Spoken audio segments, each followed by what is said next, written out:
In this lesson, we're going to look at how to add lights to your scene as well as how to add an HDRI to your scene. So as you can see, I've got the chair project open and I'm currently in solid view, so we don't see any lights or any materials. But let's start here. So to add a new light to your scene, simply press Shift A to bring up the add menu, and then you'll see there's a light section, and underneath you have your different types of light: point light, sun, spotlight, and area light. So let's create a point light, and you'll see it's going to create it in the center of your world or wherever your 3D cursor is placed. And now you can simply press G and move it around. So I'm going to press G and Z to move it up slightly so we can see the light right there on top of the chair. So to see the actual light, we'll have to switch over to the render preview mode. So you'll see these little spheres here at the top. We've got the wireframe, solid, and then material preview to see the material. But then the last one is the render preview. So click on that one, and then you will be able to see the lights interacting in your scene. So now if I move this light around by pressing G, you can see how the light is affecting the model as well as the scene. So as you can see, we've got this gray background that's kind of lighting our model from all sides with this gray color. And that's basically where we're going to place our HDRI later. But for now, I just want to get rid of this gray background. And to do that, we're going to go over to this little world properties on the properties panel on the side. So you'll see there's a little red world or a earth. Just click on that and you'll see currently it's got a background set and the color is this gray color, and then the strength is 1. So that's this gray color that you can see all around our scene. So I'm simply going to bring this strength down to 0. So you can just click that and then type 0, press enter, and now you'll see that we won't have that gray background in our world. So now if you move the light around, you can actually see how it's affecting your scene. So press escape to just cancel that move. Okay, let's see how you can change the properties of this light. So simply click on the light to select it, and then we're going to go to the light properties. You'll see a little green light bulb here in the properties panel. Click that and that will give you all the properties for that selected light. So as you can see, we've got a color, so you can click on the color and you can change the color of that light. So we can make it like a red, and let's just make that more red. And then below that you've got the power, so you can increase the strength of your light. So you can also just type in a number, maybe 120, and you can see how that is affecting our scene. So now if I move the light a little bit further away, you can see how the light is a little bit more stronger now. So let's change that back to a white color. Then you can also increase or decrease the diffuse, and you can see how that's affecting the scene. And you can also play with the specular and also volume if you're using any volumes in your scene. But for now, you can leave them as default. You can also increase or decrease the radius of the light, and this will affect the shadows. So a smaller light will produce a sharper shadow, and a bigger light will produce a softer shadow. So let me show you how that works. So I'm going to move the chair up so it's above the grid. So I'm just going to press G and then Z and move it up until it's kind of sitting on the grid. You can also look at this from the front by clicking on these axes. So if I click the X axis, you'll see everything right from the front. So now you can simply press GZ again with the chair selected, and you can position it on top of the grid. So now I'm going to create a plane so that we can see how the shadow looks. So I'm going to press Shift A to bring up the add menu, go to mesh, and then select plane. And you'll see it's going to create this plane underneath our chair, and I'm going to scale it up. So press S and scale it up. Alright, and now you can see we have some shadows. So I'm going to move the light up slightly and maybe a little bit away from the chair like that. So now you can see if we make the radius of the light bigger, you'll get a softer shadow. So if we make this like 2 meters, you'll see we have a soft shadow here behind the chair. And if I make this smaller, like maybe 0.1, you'll see that we have a much sharper shadow. Okay, so you can also move it around and see how that affects the shadow. And let's just maybe make it 1 meter radius. Let's add a different type of light. Let's see how we can add a spotlight to the scene. So let's delete this light. I'm going to just highlight it, press X and delete that. And then I'm going to press Shift A to bring up the add menu, go to light, and this time I'm going to add a spotlight. So you can see the spotlight is added kind of underneath our plane, so we need to move it up. So with the light selected, press G and Z and pull it up.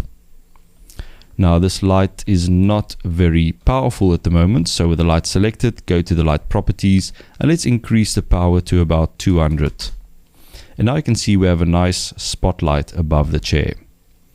And the same thing goes for the radius. If we make the radius very small, like 0.1, you get a sharp shadow under the chair. And if we increase the radius to about 2, you'll see that the shadow appears a lot softer. You can also change the color of the spotlight, exactly the same as the point light. So I can change this to maybe like a blue color, and you can see how that affects it. You can also use this yellow dot to kind of position your spotlight. So you can just simply click it and drag it around, and that will kind of snap to objects if you want to point it to a specific area on the chair, or you can just manually move it around until you are happy with the angle. You can also move the spotlight around and then use this to adjust the angle of that spotlight. And then play with the strength. Let's maybe bring it up to about 500. And now you can see that it's affecting the chair a little bit better. You can also add multiple lights. So I can add another point light and maybe put that underneath the chair like that. And I can change the color of this point light. Maybe like that. Let's increase the power to around 100. And now you can see that we have two different lights in the scene. I usually like to add an area light to the scene. So let's add an area light. Let's bring that up and see how that works. So you can see the area light is almost like the spotlight, but it's just a flat plane. And then you can also change the angle by moving this yellow point around. We can also increase the power of the area light. Let's make it 300. And maybe let's delete the other lights for now to just see how this area light works.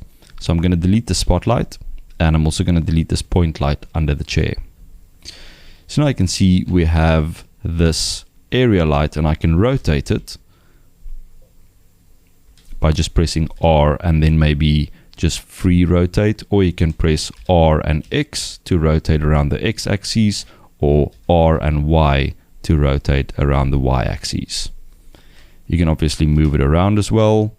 And the same thing goes for the size. So I can increase the size to about, say, 2 meters, and then you'll get a lot of a softer shadow.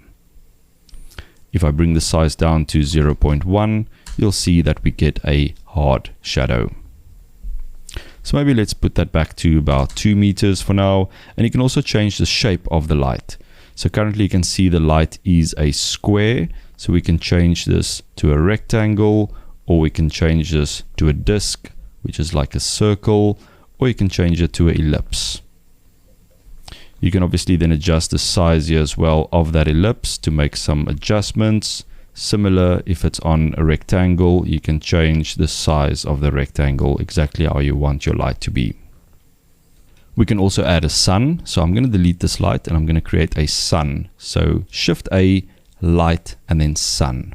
So the sun works a little bit different than the other lights. So it doesn't really have a fall off. So it's always the same strength. It doesn't matter how far it is from your scene. So even if I move it up all the way to there, you can see it's not really affecting the strength of the light, because the sun has got so much power, it doesn't really diffuse. So you can change the angle by moving this yellow dot again. And maybe let's just move it off to the side so we can see what the angle looks like.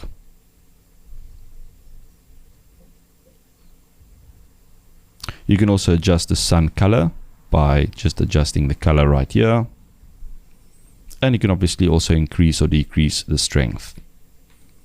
Now the sun angle will affect your shadow. So if I make the angle bigger, you'll see that we'll get a softer shadow. If I make the angle smaller, like 0.1, you'll see that we get a much harder shadow. So that's 0.1, and if I change this to like 10, you'll see that we get a softer shadow. Alright, so next we're going to look at HDRI and how you can add an HDRI to your scene to add light and also reflections to your objects.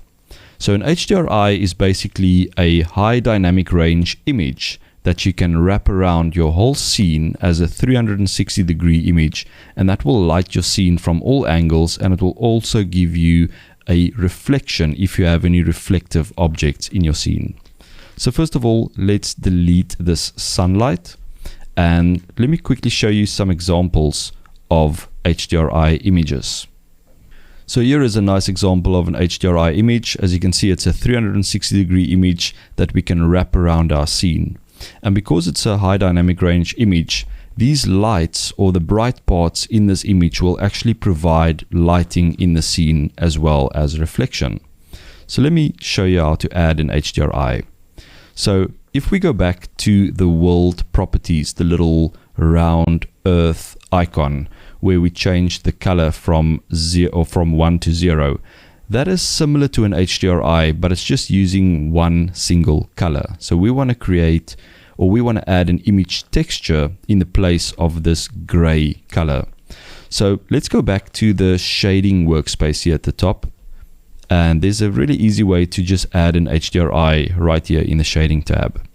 So here at the bottom, you'll see there's a drop down menu that says object or world. So we're going to switch this over to world because we want to change the world texture, which is the HDRI. And as you can see, currently we have our world output node, this one, and then we also have this background node, which is using this gray color that we want to replace. So obviously we can't see this in the scene now because we are currently on material preview mode, and we need to be in render mode or render preview to see our scene correctly. So I'm going to change over to the render icon view here on the side. And as you can see, the scene is now completely black because we've deleted all the lights and we've set our background strength to 0. Obviously, if we increase this again to 1, we will see that gray color, but we don't want the gray color. So I'm going to delete this node. So click on this background node, press X, and it's going to delete that node. All right, so next we need to create a new node. And to create a new node, you can either go to the add menu here at the top, and you can browse through these different folders to add different nodes, or you can search for a node. There's also a shortcut to bring up an add menu, which is the same as when creating a new object, and that's Shift A. So press Shift A and it's going to bring up the add menu. Next, we're going to click on search to search for a specific node, and here you can just type environment. And you will see it's going to bring up the environment texture node. So click on that to create the node and then just click to place it again. Now the environment texture is basically the node where we're going to load our HDRI image into. So first you need an HDRI image. So you can go to a website like Polyhaven, or you can just simply Google for free HDRI images and you will find a couple. So I'm going to click on the open button and I'm going to browse to the folder where I saved my HDRI, and I'm simply going to select it and then click open image. Now next we need to connect this node to the world output node. So simply click on this color output and connect it to the surface input on the world output node. And now you will see that your scene will update, and if we orbit around the scene, you will actually see that that HDRI image has now been wrapped around our world. And as you can see, it's also lighting our chair because we don't have any lights in the scene. If you look in the outliner here at the top, you see there's a plane, which is the floor, and then there's the chair. So we don't have any lights, so the HDRI is actually providing the lighting for the scene. We can add another node so that we can control the strength of this HDRI, because maybe you want to make the HDRI a little bit less or a little bit more darker or a little bit brighter. So for that you need one extra node between these two nodes. So I'm just going to move this one node off to this side and this node off to this side, and then I'm going to press Shift A and I'm going to click on search, and this time I'm going to search for background. So click on background to create this new node, and now you can simply just drag this node onto this line to connect it. Release, and you'll see that it's automatically going to connect into this node system. So now we have the strength value. If I bring this down to 0, you'll see that the HDRI will be completely black because we're using a strength of 0. And if you set this to 1, then it will use the normal standard value of that HDRI. But you can adjust this. You can bring this down to maybe 0.2 to just add a little bit of lighting to your scene, or even maybe 0.1. So now we can go back to the layout scene and we can add some lights. So let's add a spotlight. Let's bring the spotlight up and let's increase the strength of the spotlight to 250. So now you can see the light or the spotlight is affecting the scene as well as the HDRI. So if I look at the back of the chair, you can see that we also get some lighting from the HDRI. And then obviously we're also getting the light from the spotlight, so we can maybe increase the strength of that spotlight even more to about 500. And as you can see, we get the nice shadow at the bottom. We can maybe increase the radius to get a softer shadow, and we're still getting the light from the HDRI. Now the HDRI will also provide reflections. If you have a very reflective object in your scene, you will be able to see the HDRI in the reflection as well. So let me quickly show you how that will work. So I'm going to create a new mesh, and this time I'm going to create a UV sphere, and I'm just going to bring it forward and maybe up a bit so it's kind of off to the side. And I'm going to shade this one smooth. So I'm going to right click shade smooth so it's nice and smooth. And then with this sphere selected, I'm going to go to the shading tab to give it a material. So remember, we changed this to world to see the HDRI settings here. I'm going to change this back to object. So this little drop down here, just change it back to object. And this will give you access to change the material of a specific object. So with the sphere selected, I'm going to click new to create a new material. And this time I'm going to make it completely metallic. So I'm going to bring the metallic value up to 1. And then I'm also going to bring the roughness down to 0. So it's basically a complete perfect mirror or chrome ball. And now if we go closer to this ball or the sphere, you can see that it's reflecting the environment inside the sphere. So basically the HDRI will provide lighting as well as reflection, which is pretty cool. So we can go ahead and we can delete the sphere for now, and let's go back to the layout workspace. Another thing that you can do is you can hide the HDRI from the viewport. So sometimes you don't really want to see the HDRI in the viewport, but you still want that HDRI to affect your scene with lighting and reflections. So to do that, we're going to go to this little camera icon on the side, and this is the render properties. And then scroll all the way down until you get to film, and expand that film, and then you basically just tick this transparent box, and that will hide the HDRI from the scene, and it will basically show a transparent background, but it will still affect your scene. So we still get the lighting and we still get the reflections from that HDRI image, which is very nice. Also, if you want to make quick adjustments to your HDRI image without going into the shading workspace, you can simply click on this world properties icon here on the side, and here you can adjust the strength. So I can increase the strength of the HDRI right here, or bring it down, or even set it to 0 if I want to hide it completely from the scene. But let's set it to like 0.2 for now, just to get a little bit of lighting from the HDRI, which you can change the settings right here on the side.